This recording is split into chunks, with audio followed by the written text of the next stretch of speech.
And since Nightingale coming out the model, let's see the extended trailer chat. Let's see this. I've been meaning to watch it for a bit now. Let's see what we got. Welcome to Nightingale, an open-world survival crafting game set in the magical Fey realms. After Earth is struck by catastrophic events, you find yourself lost in a world of enchantment and wonder, armed only with your wits. Your goal is to become a skilled realm walker, and through determination and tenacity, forge a life across the arcane and deadly realms. Starting with character Okay, here we creation, go. you'll be able to customize your realm walker to your liking, Ah, while also seems choosing pretty the in-depth. difficulty of your early gameplay experience. Ah, we made it. I bid you welcome to the Feywilds. Stepping into the realms, you'll find them rich with resources and discoveries. But knowing what to gather and how to utilize it We're is gonna key. lose so much the fishing chat. The need for safety and security will become paramount. A basic shelter is just the beginning. A refuge from the elements in which to rest, cook, and find moments of peace from the dangers of the Fey wilds. While your first buildings will be driven by safety and utility, over time you'll build and expand cozy estates, gardens, and fortresses. You can choose from several structural designs. Time to see if we're gonna including get attacked Tudor, or not. pagoda, stave, and more. Design your space to reflect Probably have to your eat journey, dimension, isn't from a it? rugged outpost to an industrious workshop to a luxurious manor. As you progress, your strategies and designs will transform your humble abode into a place of respite and a workshop that will become the No, heart you of won't your get journey. shit. We could, X. How you doing, X? How you doing? Welcome. Enshrouded Power War and now Nightingales. So many survival games. Yeah, survival games are like, don't get me wrong, survival games have never been like gone by any means. But I feel like we are starting to see we are hitting a point where we're starting to see a little bit more. I don't want to say AAA by any means, because it's not still not quite AAA, but like the double A area like starting to come in. And also, I think the other thing about like crafting game right now that we seeing, especially with like Power and Enshrouded, is I kind of feel like we are hitting a point now where most devs who do survival stuff have, got it down at all like the basic of survival game is so defined now that we are starting to see like the branches, separate out into other category. Power War doing the Pokemon stuff, then Shrouded is doing the whole box store, also like leaning a little bit more into what Terraria did with building your towns and the NPCs and stuff.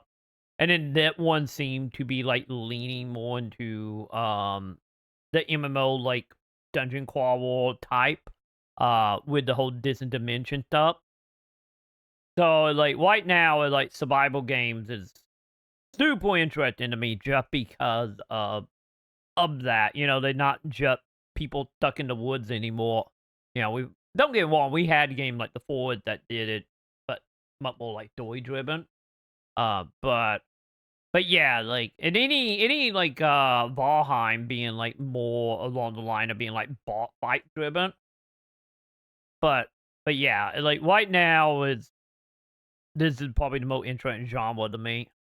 Crafting in Nightingale goes beyond basic survival gear, enabling you to create specialized items and equipment tailored to your playstyle and activities. And weldy? The Them parametric look like crafting weldy. system means that the choice of materials is crucial. Rarer resources not only enhance the overall gear score, but each material itself also imparts specific stats that are For example, though, like yeah, we bringing in like battle power stuff. We bringing in like RPG stuff now. There was like example, like I said, of it being like the game being MMO light and it one heavily leaning into it. tailored to your needs. For example, utilizing harpy meat, leather, and bones in your food, gear, and weapons bestows extra speed and stealth bonuses. This is beneficial for those who specialize in stealth attacks or need an agility boost while navigating the realms. Upon crafting each piece of gear or weapon, you have several options to add enchantments, infusions, and charms. Enchantments can imbue your weapons with extraordinary spellcasting powers. Yeah, this is where the magic stuff such as comes the in. ability to execute area of effect attacks with ground slams, or even regrow forests. Charms and infusions. Oh, that would be meanwhile, nice for offer more crafting. passive benefits. When sewn into your gear, they enhance various aspects of your abilities, like boosting your efficiency in harvesting. As your gear score increases, you gain the capacity to face deadlier adversaries, unlocking access to even rarer rewards and resources. Yeah, so we got loot and Adaptability is key in Nightingale's combat. but also Quickly pushing your switching pack gear lets you crafting if you don't want to deal with effectively that. respond to diverse scenarios.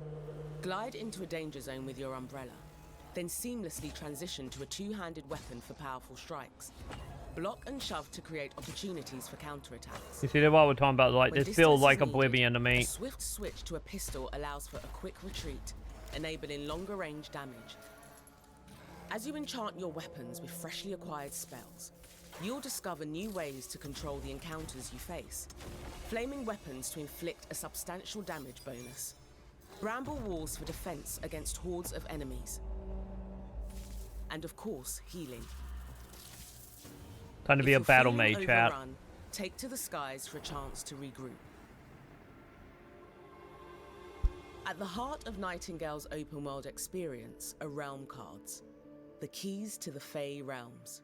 Whether you're fully equipped and in search of rare resources beyond This is where like the whole Wayfinder and Dot Hack come in. realm-spanning quest, it's time to delve into new worlds using realm cards. I love making random generated dungeon. I blame Dot Hat for that edit, chat. Cards, biome, major, and minor. You can tailor realms to your liking. Biome cards, such as forest, desert, and swamp, set your realm's environment. What did I Paired know with in one of the 3 major don't know? cards, such as herbarium, gloom, or hunt, to define the realm's theme, creatures, encounters, and merchants. Minor cards provide additional And there's a customization, random low light enabling you up. to influence various aspects of the game. These include enhancing player stats, such as increasing strength and carrying capacity, improving item rewards like the loot found in chests, altering weather and skies, boosting resource yields and garden growth speeds, and even manipulating gravity. Use them at So that realm stuff actually gonna affect to magically alter the realm you are crafting in. stuff. Okay. The combination of all three together creates endless variations.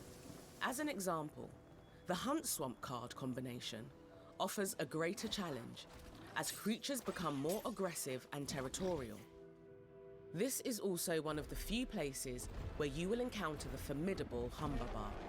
By using the Anomaly Minor card while in the Hunt Swamp, you will be granted unparalleled movement, allowing you to leap effortlessly across the realm and offering a new way to approach taken on Humberbar from above.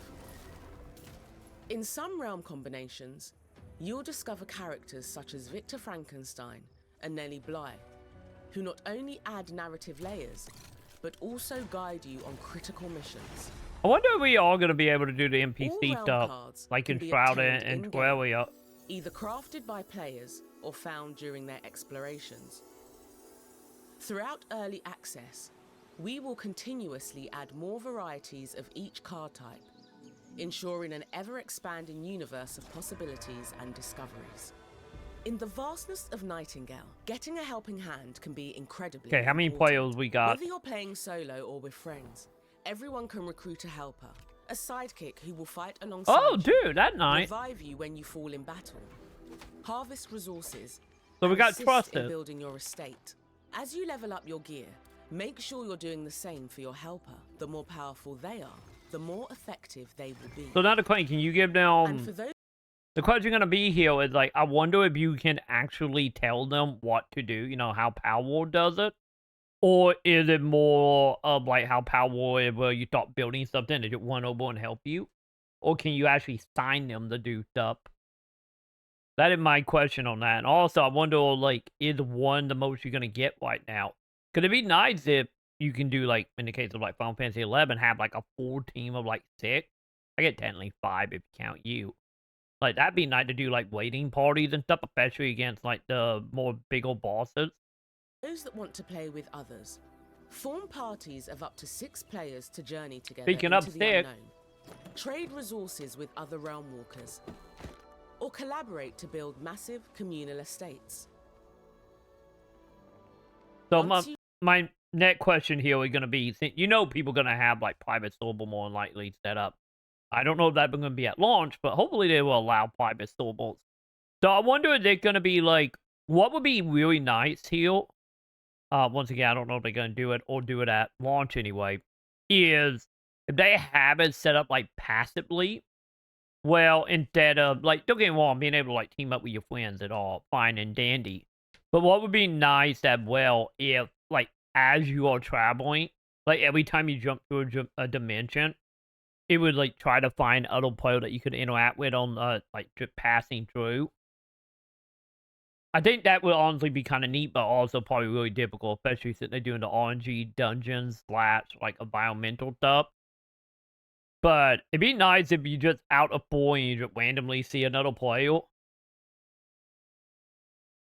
Like Destiny. Yeah, I get kind of like that because I get Destiny. It also like zone based, isn't it? Where you see the other player in each of the zones. The only thing is that like I wonder if they can even do that with the way they have the randomness set up. It is indie dev.